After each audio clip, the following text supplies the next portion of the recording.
Le ministre congolais des Affaires étrangères Léonard Choki-Tindu a demandé au Conseil de sécurité de l'ONU mercredi 07 mars de redimensionner la force de la MONUSCO. Mon gouvernement plaide pour un redimensionnement qualitatif de la force de la MONUSCO, avec moins de troupes mais plus spécialisées dans la traque des groupes armés, et capables de faire face aux menaces asymétriques. Pour le nouveau mandat de la mission, ces troupes doivent travailler en étroite collaboration avec les FARDC, jouir d'une plus grande agilité et mobilité et être dotées d'un équipement adapté pour plus d'efficacité. La priorité devra donc être accordée à la brigade d'intervention, fer de lance de ce partenariat MONUSCO-FARDC, a affirmé Choki-Tindu. Il rappelle qu'en mars 2017, la RDC avait demandé que le renouvellement du mandat de la MONUSCO prenne en compte les attentes du peuple congolais dont le souhait le plus ardent est de voir les forces négatives et les différents groupes armés qui écument la partie et du pays être éradiqués totalement.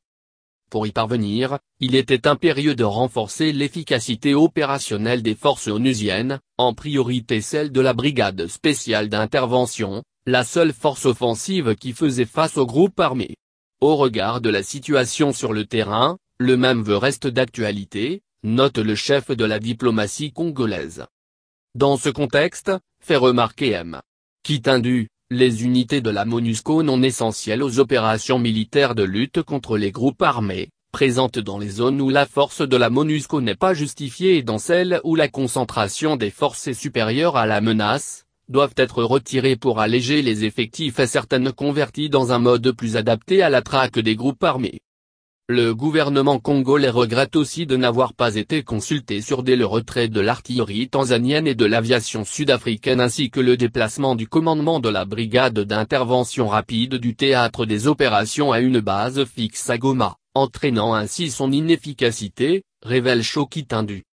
Nous aurons réussi ensemble en République démocratique du Congo quand il ne sera plus question de débat sur le renouvellement du mandat de la MONUSCO, ce qui est le souhait du peuple congolais et celui de mon gouvernement qui espère que cette reconduction sera l'avant-dernière et qu'elle contribuera définitivement au retour de la paix pour les populations de l'Est de la RDC, conseille M.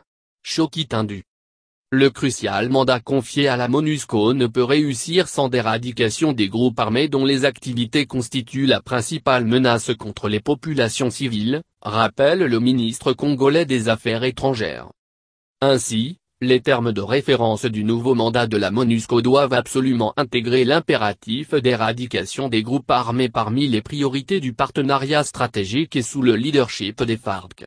Ce partenariat pour être efficace doit donc être doté des moyens adaptés à la guerre non conventionnelle, mode de fonctionnement asymétrique des groupes armés, recommande Choki-Tindu.